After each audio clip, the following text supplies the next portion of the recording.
Right now, all of those walkers, as you were just explaining, have pretty much completed their demonstration. So that practice picket is officially over. We probably saw closer to 3,000 people walking here, and this is all about, of course, solidarity.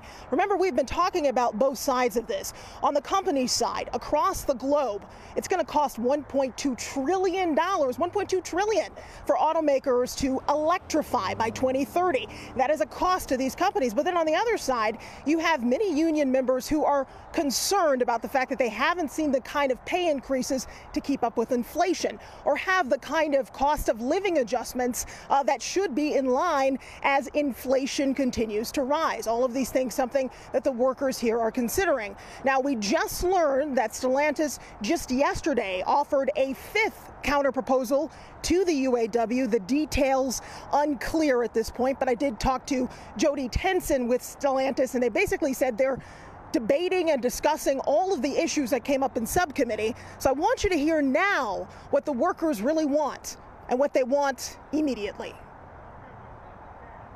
As the hands of time edge closer to noon this Friday, the UAW amplifying its clarion call, setting a decisive deadline for Detroit's Big Three.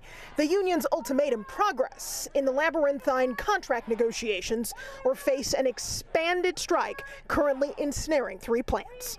Picket actually allows us to show the company that we're serious, and we're not we're out here practicing to show solidarity also.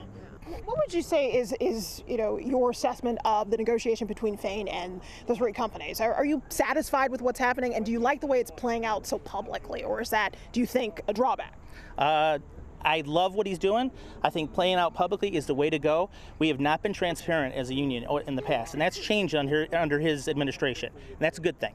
Things need to be played out. They need to see these bad offers we're getting from management. They need to see the good offers and the things that Sean is trying to do on our end to get better contracts. UAW President Shawn Fain underscored the union's resolute stance, fervently asserting they won't wait forever. What is the most important thing for you? To keep our jobs here and increase our wages. We're overdue for them. And solidarity for all our workers here at Stellantis. Ford, Stellantis, and GM are still far apart from the union on key points, each company expressing varying degrees of optimism on the status of negotiations, as all 3 have announced layoffs. Dr. Merrick Masters of Wayne State University evaluates the move from the companies. I wouldn't want to say that they were aimed at giving the companies an upper hand in the bargaining, but clearly that is an option, and they're going to have to think carefully about the extent to which they want the union to be able to time these strikes and put them at their mercy. They will take whatever measures are necessary to preserve their operations. Parallel narratives unfold to our north, where Canadian union Unifor reached a tentative agreement with Ford, potentially auguring a paradigm for future negotiations in Canada. All right, so obviously negotiations between the Big Three and the UAW continuing. It's very possible that we will likely see more practice picketing as negotiations continue, depending on how long things last. Of course, it's important for the union, for its bargaining power, to be able to show they're serious. I mean, that's something the union told me today.